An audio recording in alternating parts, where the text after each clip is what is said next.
Hello, everyone, and welcome to Shemuel Bet, Perek Tet, to the ninth chapter. And this chapter, it's all about David, King David, wanting to show some chesed, some kindness to the family of Yehonatan. Okay, it begins as follows. Vayomed David, Hachi yesh od asher notar levet Shaul, Ve'eseh imo chesed ba'avur Yehonatan. And David said, is there yet anyone who is left of the house of Shaul, that I may do kindness to him for the sake of Yehonatan? And on this verse, the Ma'am Loez says, returning from battle victorious, David settled down to execute judgment and righteousness for his people. We saw that in the end of Perek Chet.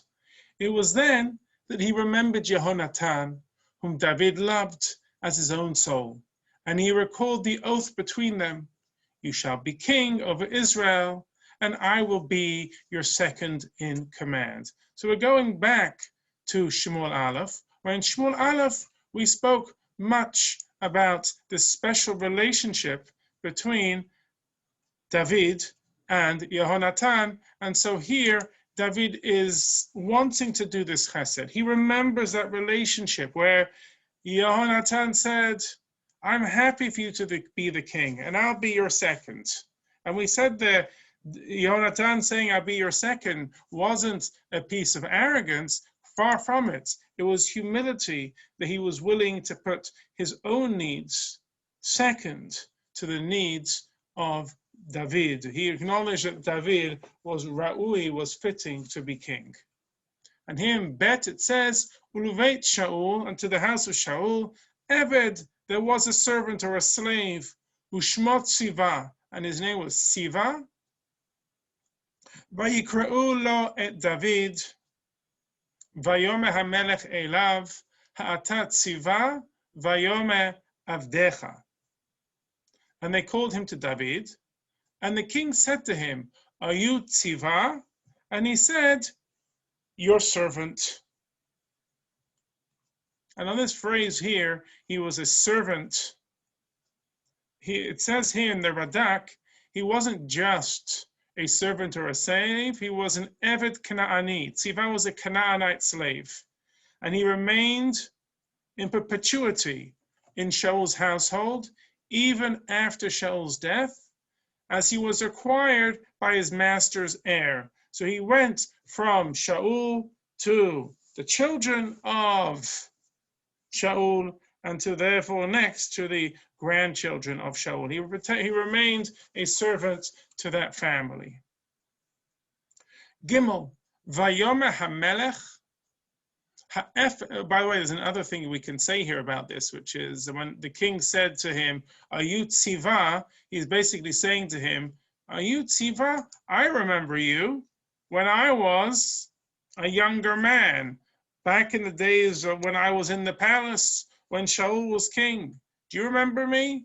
Or are you still that same person? Perhaps he's trying to figure out, is Tziva on David's team?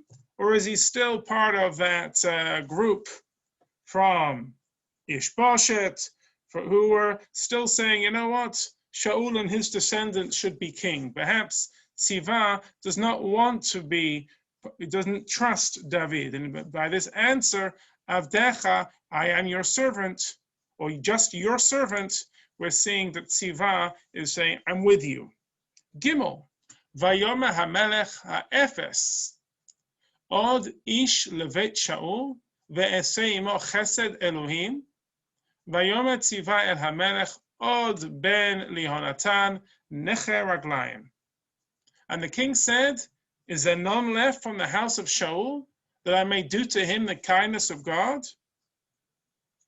And Tziva said to the king, there is still a son left to Yehonatan, who is lame on his feet. And I could even say, instead of saying who is lame on his feet, but he is lame on his feet.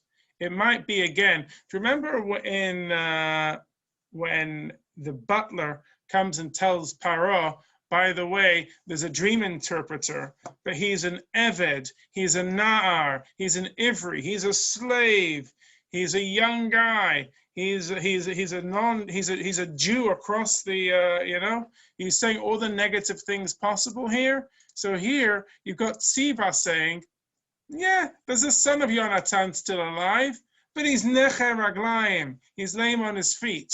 Now, is that definition what he's saying? Is he saying he's giving an accurate representation? The person is neche raglayim, he is lame on his feet, or is he saying, oh, don't worry about him, he's neche raglayim, he's lame on his feet? So it's very interesting that the commentaries are, come back and forth on this, on Tziva's words. And we can see this in the next two psukim, where it says where he is. It says, Vayomer lo hamelech, and the king said to him, Eifohu, where is he? Vayomer Tziva el hamelech, and Tziva said to the king, Hine, behold, hu beit Machir, he's in the house of Machir, ben Amiel, the son of Amiel, belo davar, in a place called Lo Davar. Vayishlach hamelech David, vayikachehu mi beit Machir ben Amiel, mi lo davar. And King David sent, and he fetched him out of the house of Machir ben Amiel from Lo Davar. Now, I've highlighted these words, Belo Davar, mi lo davar. And we're going to see Radak first. Rav David Kimchi says, Belo Davar, it's the name of a place. Don't get too carried away with it. Lo Davar is the name of the place. Rashi, though, says, don't read it as Belo Davar Lamed Aleph. Rather read it as, Lamed Vav. Rather read it as Lamed Aleph.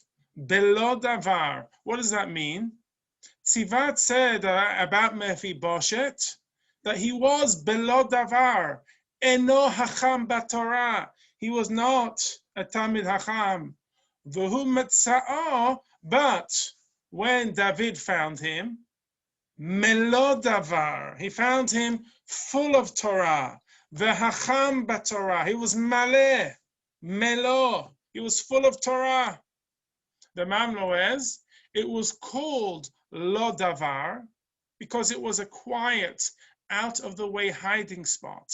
Again, reading it as a Lamed Aleph, no word is spoken about it, as opposed to Lamed Vav. It says Mefiboshet was the grandson of Shaul.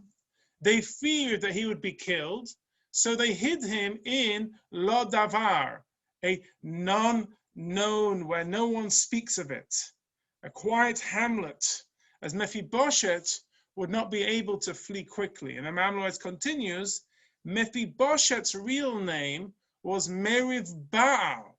Have a look in Divrei Hayamim chapter 4. He was called Mefiboshet. Why? Because he would embarrass David with his great Torah knowledge. There's a number of midrashim coming here back and forth, that there is a battle here, that the true leader of the Jewish people is not just a mighty man of valor, he's a Talmid Hacham. And David was a greater Hacham than Shaul. But Mephibosheth is greater than David. But David, as we mentioned, he had a son called Kilav, and we mentioned this earlier, that he would embarrass Mephibosheth, that he was the smarter one who could outdo Mephibosheth, who was outdoing David. No matter how we look at it, there seems to be more to this Milo Davar or Lo Davar, that there's something here going on. There's a play on words. There's a lot of puns being played here. There's double entendres. And what we're learning from it is that David and Mephibosheth, he isn't just a person who's lame on his feet. It could well be that Mephibosheth is central and important and a man of stature, a man of intellectual capacity. Whereas Tziva might be saying, no, he's just a lo davar, he's a no person, he's a no word anything. And he's saying, no, this person's melo davar, he's full of it, he's full of words, he's full of Torah. Okay, and again, not to go out from Pshuto Shel Mikra, we have that piece of the Radak that no, he was in a place called Lo Davar, and nothing more to this than that. Can And you if you want to say clarify? that something more to it, he was in a hideaway spot. Carrying on, Can I ask a quick question? sure. I did. How did it move from he has a physical disability to questioning his intellectual capability? What do you think? I'll throw that back to you. What is it that makes a king? And again, I might actually talk about this on Shabbat, that no matter what we do, people look at physicality to make a decision on a person's ability. I cannot go without seeing people who haven't seen me in a couple of years, and all they can do is gush over the fact that I am physically more healthy. That's all they can say to me. Whereas most people, they don't do that anymore. They're used to it. Why do they do that? And I think the answer is people like to give people compliments, but there's something deep inside of us, which is we measure people on their physical ability and we make a judgment from their physical ability on other things about them. So we're saying a king must be a man of physical means financially and also physical stature. And we may then extend to that that reflects their intellectual and their intellectual prowess and maybe even their midot, their character traits. So much so that we know about this. Rabbi Riskin always told me he'd much rather look like me than look like him. And I said, why? He goes, because you're 6'2". You already have something over them as soon as you walk through the door. Whereas I was only 5'4". That's what he would say. So there's a thing there, which is people make judgments. And that's still true today. We try to get past it, but there's still that sense of the outside of a person. It somehow reflects their internal, rather than thinking the real what it makes the person is what's on the inside. What do you think? I think in this case, the description of Saul's grandson as having this physical disability, this might have saved his life.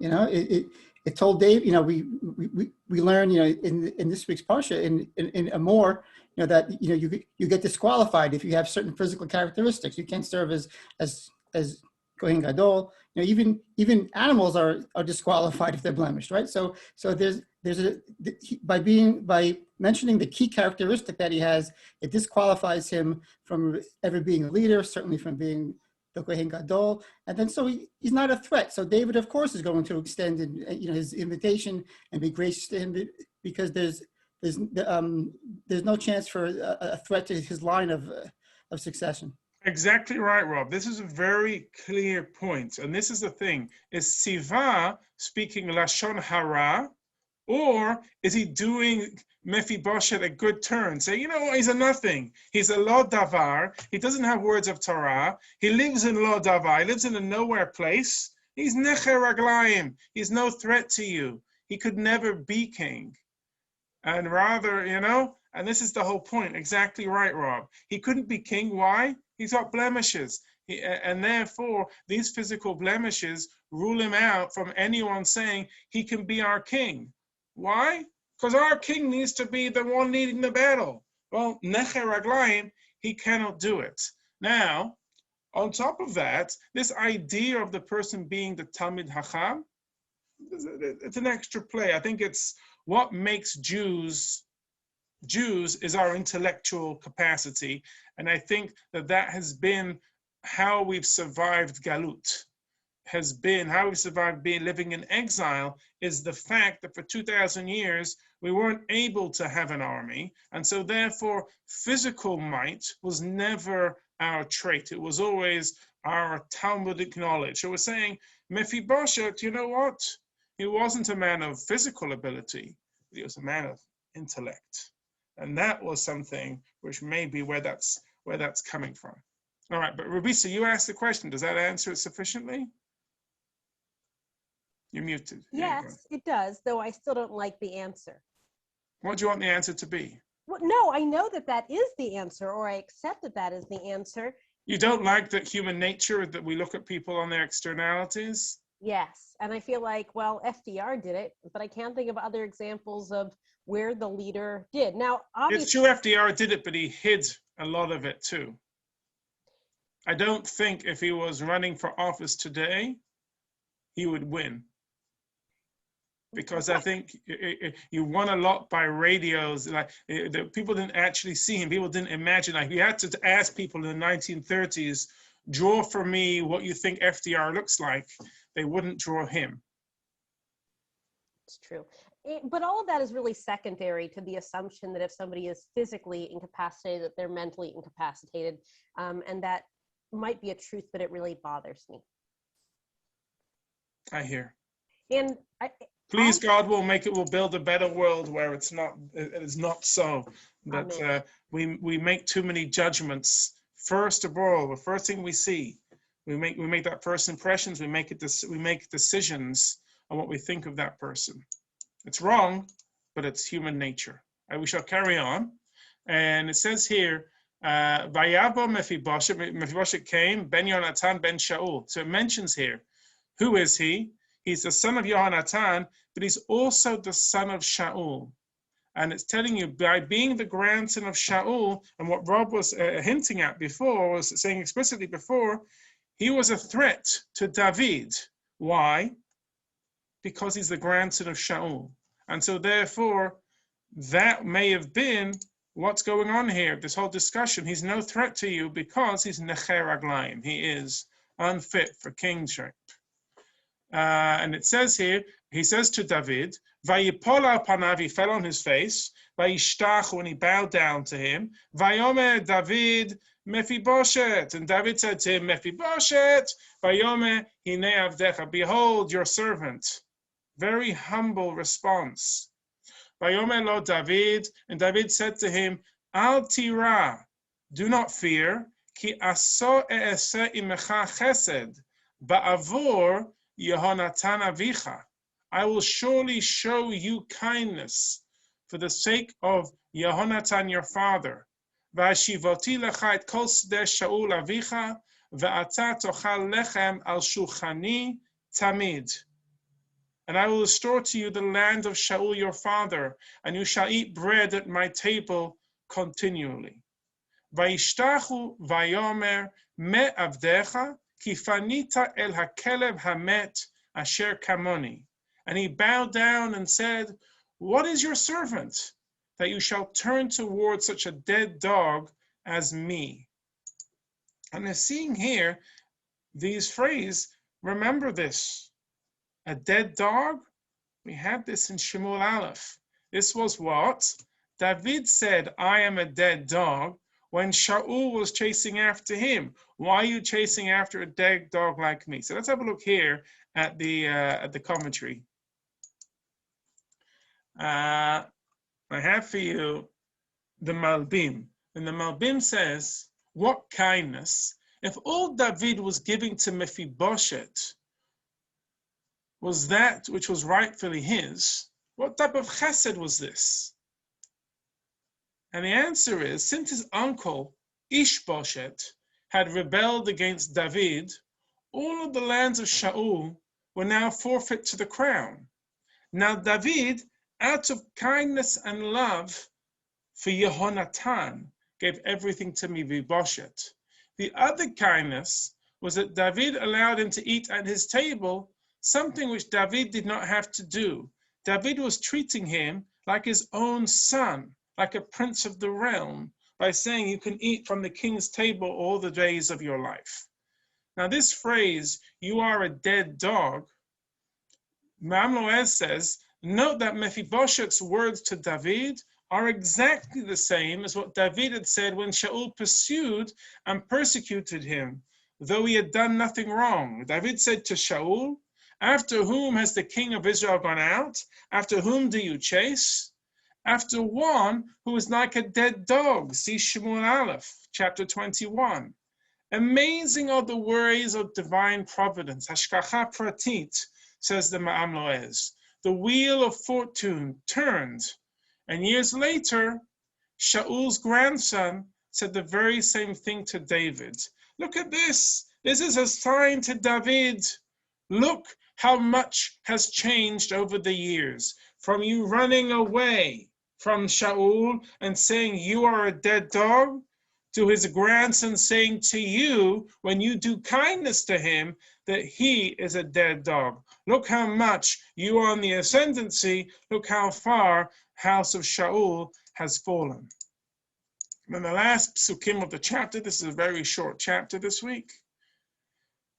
Vaikra hamelech el Tziva, Na'ar Shaul, and the king called to Tziva, the Na'ar, the youth of Shaul, but here it means the minister or the servant or the slave of Shaul. Vayoma elav, and he said to him, Kol asher haya leShaul, all that was Shaul's, ulechol beito, in his household, natati leven adonecha, I've given to the son of your master. Va'avadata lo et ha'adama ata uvanecha va'avadecha veheveta, and you shall till the soil for him, you and your sons, you're going to work it, and your servants, veheveta, and you shall bring, vayal leben adonecha lechem va'achalo, you shall bring the produce that your master's son will have bread, that he may eat it. Mefiboshet ben adonecha yochal, and Mefiboshet, the son of your servant, shall eat it. Tamid lechem al shulchani, he shall eat bread continually in my table. Uletziva chamisha sabanim ve'esrim abadim, and Tziva had 15 sons, and he himself had his own 20 slaves or servants. Now, what's interesting here is what's going on is Mefiboshet going to eat from Tziva's work of toiling the land, or is he going to eat from David's table? It seems to imply both.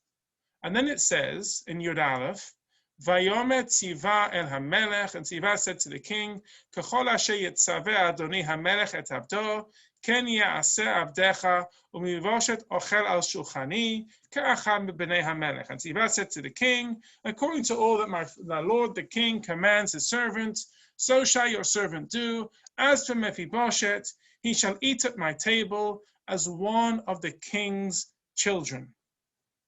And then it says in Yud Bet, Mefiboshet ben Katan, Mephibosheth had a child, Ushmo Micha, his name was Micha, V'chol Moshav Beit Tziva Avadim Mefiboshet, and all the inhabitants of Tziva's house were servants to Mephibosheth.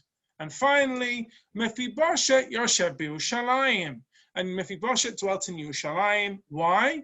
Because he continually ate at the king's table. V'hu pisech, but he was lame, as we've mentioned, shtei raglav. He was lame on both of his legs. V'hu pisech shtei raglav. And that's the end of the chapter. But what's going on? Why does Tziva need to work the land and provide bread if Mephibosheth is going to be eating continually at the king's table? The Malbim addresses this and answers, Tziva providing bread for Mephibosheth contradicts Mephibosheth eating at the king's table. Rather, what it means to say is that for breakfasts and snacks, Mephibosheth ate at home, but for lunches and dinners, he ate at the king's table. Alternatively, Tziva would provide food for Micha, the son of Mephibosheth, and Mephibosheth would eat always at the king's table.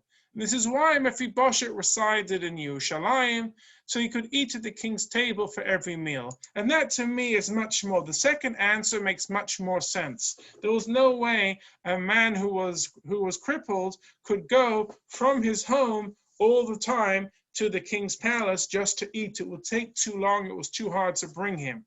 So what happened? Mephibosheth lived in the palace, and he was always provided for by the king's table. Whereas his son, Micha, he ate continually at the work done by Tziva. And so that answers and resolves it. We're going to see that a lot of what we've discussed here with Mefiboshet and Tziva is going to play itself out later in Shemuel Bet. We're going to return to this, and I don't want to give away anything, but we're going to see there's some more to understand here. But we're foreshadowing with the commentaries, is Tziva a protector of Mefiboshet, or is someone who speaks negatively about Mefiboshet?